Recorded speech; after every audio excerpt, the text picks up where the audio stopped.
Once upon a time, the beauty community lived in harmony.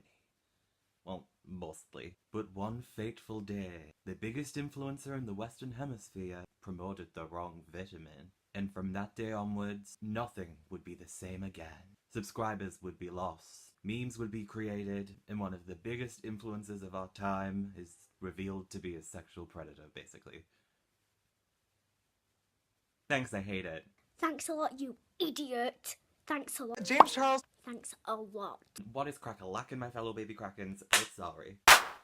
And today I decided to do something very out of character and talk about the current YouTube drama because, that's what everyone else is doing. In my defense, I feel like I have something to say here. I feel like my perspective is something that hasn't really been as deeply explored as I'd like it to be. I've seen a lot of different reactions to this whole situation, which I'm sure you are all aware of because it's been inescapable. There have been like 22 mega threads on Reddit so far. As I've been speaking, it's probably going to be going up. But this is a real talking point, and it's been picked up internationally. Like, I've seen Digital Spy pick an article on this. I've seen the BBC. Like, this is really gaining traction. So it's only natural that I, as a man who packs a lot of makeup on my face to cover up the fact that I have no discernible skincare routine, would have an opinion on this. And I do. So basically today is going to be my thoughts and opinions and some of my hopes for the beauty community after the fallout of the Shishta scandal, also known as Dramageddon 2, Electric and Salute, also known as Westbrook Family Values, also known as Tati vs Predator, also known as James Charles Endgame. Whatever name you like to call it, however you know it as, this is what we're going to be talking about today, and I feel like I have something valuable to say about this. Part of this is going to be quite serious and social justice oriented because that's pretty much me. But part of this is also going to be very humorous, and I want to keep a balance of the two, and have something entertaining, but also something that makes you think. So before we get onto the main discussion, I thought it would be beneficial to talk about my previous opinions of the two main figures in this conflict. On one side, we have James Charles, and on the other side, we have Tati Westbrook. What are my opinions on these people prior to all of this? Well, not really positive, but not overwhelmingly negative. Well, actually, I tell a lie. I don't really care for James Charles that much. I mostly thought he was harmless, shrill, loud, not a very good singer. Really, I kind of was under the assumption that he was pretty harmless, and just not really my thing. You know? Like, different things for different gays. Like, we're on very different levels and very different aspirations. He doesn't really represent people like me. I've never really thought he was an exemplary representation of the LGBT community, but then again, the fact I hold that to such a high importance says a lot about me. Feel free to judge. But overall, not really my thing. And then we have Tati, who I also didn't watch, and I kinda didn't really care for that much. Kind of a rich white lady, slightly ignorant to certain issues. I didn't like the fact she was cozying up to Jeffree Star, and still is. And that's kinda it. I didn't really care for the whole Emily Noel scandal. I thought that was mountains made from molehills, and insert any kind of allegory for that, but I just didn't really care for that very much. So, I don't know, rich white lady just kinda exists. Good for her. But now that this is all kicked off, my opinions have grown, not exactly changed really, but just matured and evolved. That's a good word for it. Evolved with the times. And it's a lot more complex than one good, one bad. Like, I really want to make that clear in this video. Before I get into the bulk of it, this is not a binary situation. Very little things are binary situations. The human race made up binaries because they couldn't handle more than two options, pretty much. Someone can do a good thing, but it doesn't take away from the fact that they've done a lot of bad things. And someone can do a bad thing, but it still doesn't take away from all the good they've done. It's complex, but it's also pretty simple. So without further ado, let's get onto the start of this drama.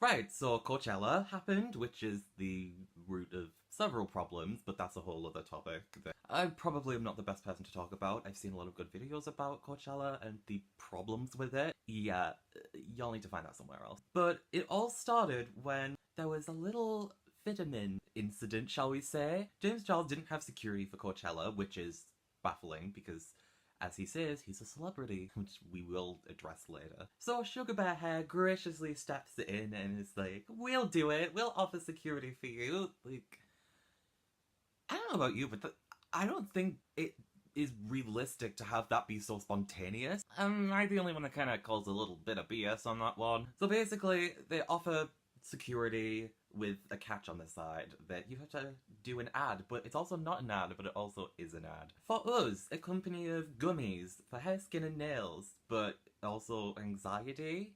Yeah, as someone who suffers from anxiety, I don't recommend vitamins as a way of getting not anxious. Like, I take medication for my depression, and that's fine by me. So I have a whole other issue with sugar bear hair apparently curing anxiety, because that's a myth. So Tati gets mad about this in particular because, well, as far as we know, the reason is because she has her own competing brand called Halo Beauty, also known as Birdseed. Not a lot of people responded positively to Halo Beauty or the Birdseed, so we were kind of like, someone's getting a little bit irate over something that's kind of expectable. Someone advertising a product that isn't yours. So be it. And it is quite different to advertise vitamins in compared to advertising an eyeshadow palette. Because I have like a load of eyeshadow palettes in my box over there, but I don't have a load of boxes of vitamins. I actually don't have any vitamins. I don't take like hair vitamins. I got my hair done today, but the only vitamins I fuck with are the Bassett Soft and Chewy ones because hey lady. So Tati got quite mad about that, and I kind of just assumed that this would blow over. This too shall pass. It's just another little tumbleweed in the world of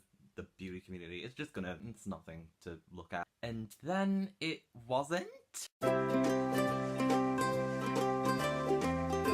So there was a whole other drama about Gabriel Zamora talking about Tati by name, which I actually kind of do admire because it takes a lot of balls to actually address someone by name and be like, this is what you're doing. There's all of this vague booking and like alluding to stuff in the beauty community and just like, it's exhausting. Like a piece of information does not need a marketing campaign.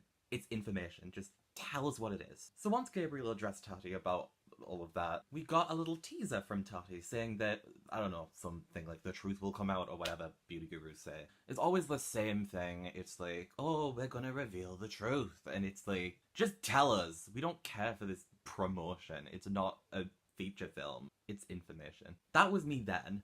Me now, pretty thankful for the warning shot because we got the motherlode of tea.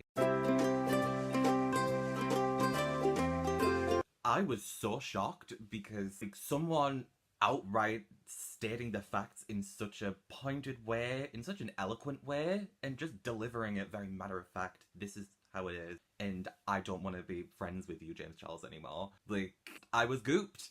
I was hella gooped, and I was just really excited to see that happening, and to see someone finally putting their money where their mouth is on that front. So that did give me respect for Tati. I still don't think that she's 100% because I don't like her causing up to Jeffree Star, but I will say that that video was a damn good video. Another reason I really like that video is that for someone presenting such a hard-hitting piece of content, it's a documentary, Tati really put her best face forward. She had it all with the beauty lights and the proper setup. She looked fabulous. She looked like a cross between like Jodie Anasta and Lana Del Rey. Stunning. But she just delivered it in such a great way. I watched it on 2x speed and I also watched it on incognito because I just watch drama in incognito because I don't really want it to clog up my search results and I don't want it to influence my YouTube algorithm thingy or whatever.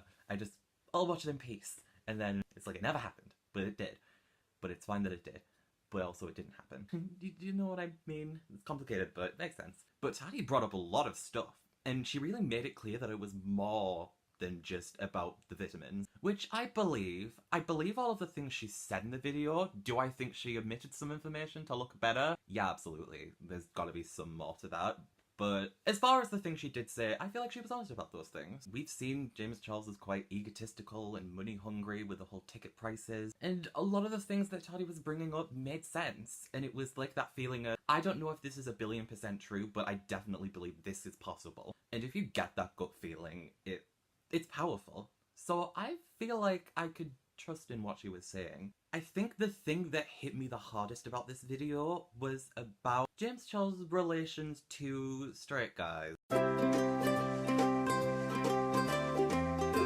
That really got me to be like, oh my god, really? Are you really gonna do this to us? Because it's a bigger issue than just an individual thing, and I'm going to explain that. at the end of the video. That's going to be really the focal point of the ending. But basically describing how James was being very vulgar and sexual at the dinner table. And also him trying to flirt with a waiter and trying to turn straight guys gay. Now, here's the thing. As a gay person myself, it's complicated when you get a little bit head over heelsies with a straight guy. But it's kind of just like, it ain't gonna happen. Deal with it. There's no point chasing after them, so it's like, what's the point? And we've seen a lot of evidence to the fact that James Charles really likes to go for straight guys. And first of all, the amount of attractive gay guys out there, like, why do you need another avenue? There is a perfectly good avenue. You don't need to go and take a detour because it's some weird game. It's not a game. Sexuality isn't a game. It's something that is very personal to each person, and you can't conquer people in that way. It's just really bad, and a really bad example for people. I think the line that shocked me the most, and shocked a lot of people the most, was when James was trying to do a little bit of flirtation or whatever with the waiter, and Tati put it in, rightfully so, and was like, James, he's straight. And then he said, it doesn't matter, I'm a celebrity. That really shocked me, and not on a, oh my god, that's such a shock kind of thing. That was like a frowny face shock. You know when you get a frowny face shock where it's like, yikes, that's not good. Like, that kind of power trip attitude, it's just like, that's some like Harvey Weinstein shit right there. It's really, really dangerous to think like that. Even if you don't do actions as such, to think that you can just change people's sexualities because you're a celebrity, it's pretty sick. I already had the feeling that he was kind of not the best representative of the LGBT community, but now, God, I've said this in some comment sections of some videos. I said this on Abby's video, I said it on Smoky Glow's video, and I'm gonna say it in this one. James Charles is an embarrassment to the gay community.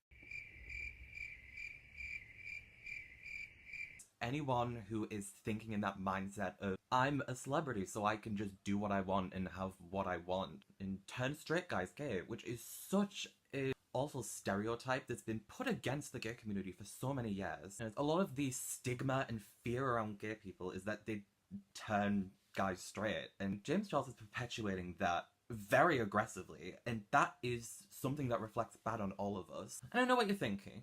Well, actually, the actions of one person don't reflect the actions of an entire community. Some people aren't that ignorant. Some people will think that, oh, well, it doesn't reflect the entire community. But some people are that ignorant. That's the thing. It's very idealistic to say that, oh, the actions of one person won't reflect the entire actions of a community. But I'm not an idealist. The fact is, there are a lot of people out to get the LGBT community, and people like James Charles who perpetuate more of these dangerous stereotypes about gay people are only going to make it an easier case for people like them to try and hurt us, try and make us the enemies, and try and make us these people to be feared, when in reality we aren't anything like that. So we really have to be quite vigilant when we think about the people who are representing us and the people who we put on pedestals. This really bothers me as an actual gay person who doesn't have their head up their arse, because I feel like it isn't easy, and it's quite scary, and it doesn't help that people like that are setting such a horrible example for 12-year-olds and 14-year-olds. If that's the age range that's getting shown this, like, is that who you want people to be following? Because he is not a good representative for gay people. He's not a good representative for men in makeup. He is the #1 most popular man in makeup, and he sets the template, like it or not. Who was the one that went on Ellen and got whatever thing? I don't even care what that was anymore, but that was him. And he got the big Morphe palette and all of that, and he got the CoverGirl thing. Like, he's practically the face of men in makeup, and that is something that taints the entire category. It taints the entire genre of men in makeup, and it puts a bad light on us, whether we intend that or not, whether he intends that or not. It's something we have to consider. So I think it's absolutely dangerous that we're seeing people like James Charles letting the power get to their head and thinking that they can take advantage of people who might be questioning their sexuality. Because the fact is, yes, sexuality is on a spectrum. It's been proven that it isn't like a one or the other thing. It goes across the spectrum, and it's complicated again, but also very simple. And the fact is, some people are 100% straight, and some people are 100% gay. That's just how it works. Even though sexuality is a spectrum, you are going to have those hard lines of some people are going to be just straight, and that's fine. But I do want to really make a point of saying that sexuality is something that only you have your power over. Only you get to define that and to set those labels. Or even if you don't want labels, you don't have to have labels on your sexuality. And no person should have power over that. Certainly not a celebrity. So a lot of people have responded to this whole thing, and there have been a lot of funny memes and a lot of really engaging content. We got an apology video from James, which was pretty laughable. It was kind of just a bit pitiful. It was just like, oh, this is a bit naff. It wasn't even like a funny apology video. Like the Laura Lee apology video was melodramatic. It was just, it's a piece of art.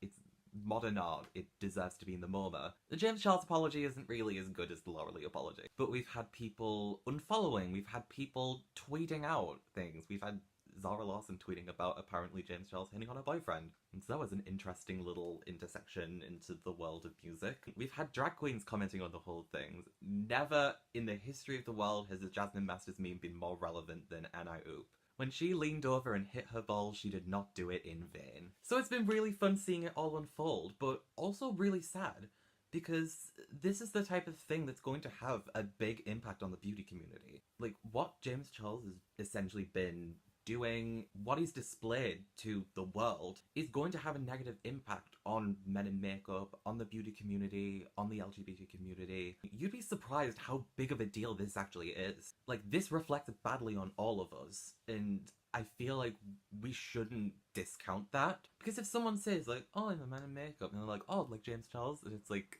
no, because I'm not a predator. But the magnitude of this is really something that I feel like is underestimated. People can focus on the funny side of it and really ignore the fact that there's real issues in this. Now I know not everyone likes social justice as a side of their makeup videos, but as a gay and autistic person on the internet, I kinda can't really separate that. Like, I kinda have to be. So I feel like it's really important that we address the problems of predatory behaviour. We address how this would compare to a straight man preying on lesbians and how there's a similar parallel to that. We need to address these things. We also need to call out people who are doing the same thing.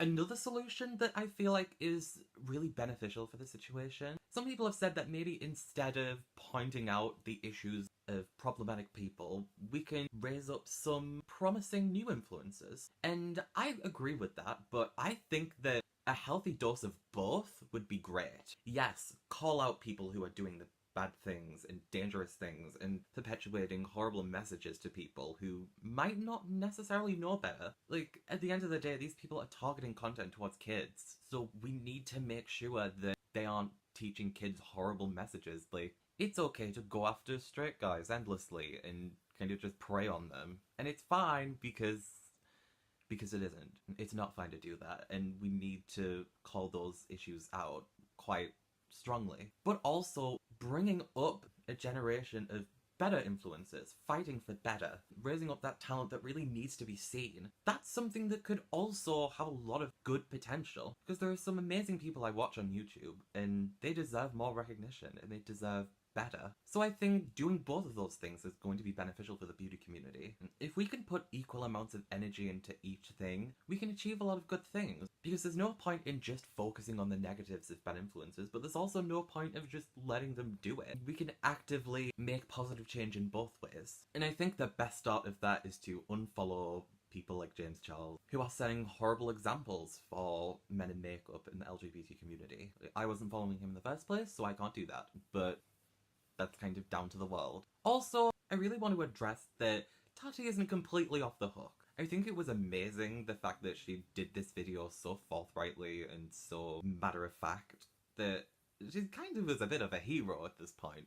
But she's still guilty of several things. The fact she only really put out this video when it affected her with the vitamin scandal. The fact she's still cozying up to several problematic figures in the beauty community, but I've already mentioned that. Like, she isn't completely off the hook, but that doesn't discredit the positives that she's done with this. So I think we need to give her a round of applause, but also, like, watching. Again, a little bit of balance can help. But overall, my message for people watching is don't be a sexual predator. And demand better from your influencers, because there are so many of them out there. You just have to look for them. But that was a wild video, so I hope you enjoyed that weird lackadaisical rant into the world of the beauty community post Dramageddon 2. So I would love to know your thoughts on the situation, so let me know in the comments below. Thanks for being here with me today, and if you like this video, please give it a thumbs up, and if you want to see more of me, subscribe to my channel below. As usual, I am ArielNetwork on Twitter and ArielNet on Instagram, so check me out if you want to see more of me. And finally, thank you for spending time with me today. I love you for watching. Bye.